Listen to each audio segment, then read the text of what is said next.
C'est Sensu Sujo. Je vous informe brièvement des nouvelles de la guerre au Moyen-Orient.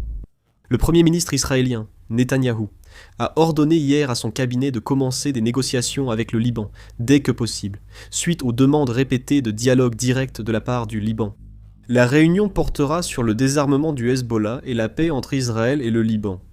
Israël a salué l'appel du Premier ministre libanais pour une zone démilitarisée à Beyrouth. Alors que les attaques contre le Liban continuent, l'agence PAR et le corps des gardiens de la révolution islamique ont rapporté, en citant des sources, que l'Iran avait déjà pris part à des négociations jugées inutiles avant les pourparlers de paix de vendredi à Takistan. Le gouvernement libanais a appelé à un dialogue direct avec Israël. En réponse, Israël a exprimé sa volonté de dialoguer, à condition que le désarmement du Hezbollah soit inclus dans les négociations.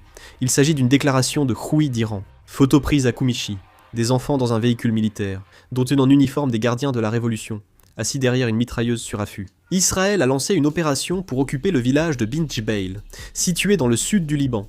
Bint Jbeil est appelée la capitale de la résistance, et est connue pour la bataille de Bint Jbeil, un lieu décisif qui a renversé le cours de la guerre avec le Hezbollah, en 2006. Voici des Libanais quittant massivement le Liban.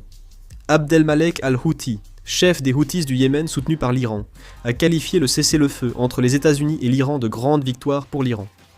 Le Premier ministre libanais Nawaf Salam a demandé à son homologue pakistanais, au lendemain d'une frappe israélienne ayant tué plus de 200 personnes, si le Liban était inclus dans l'accord de cessez-le-feu avec l'Iran.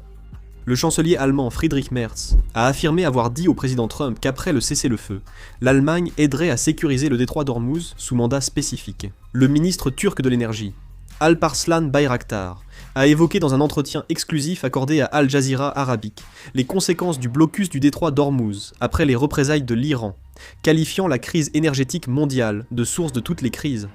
Le ministère russe des Affaires étrangères a condamné l'attaque d'Israël contre le Liban et averti que cela pourrait compromettre les négociations en cours. Le directeur général de Rosatom a confirmé ne pas avoir annulé le retrait du personnel de la centrale nucléaire de Bushehr en Iran, malgré le cessez-le-feu. Le directeur général de la société d'État russe de l'énergie atomique, Rosatom, a déclaré qu'il n'avait pas retiré le personnel de la centrale nucléaire de Bushehr. C'est la fin de la vidéo. Merci. Là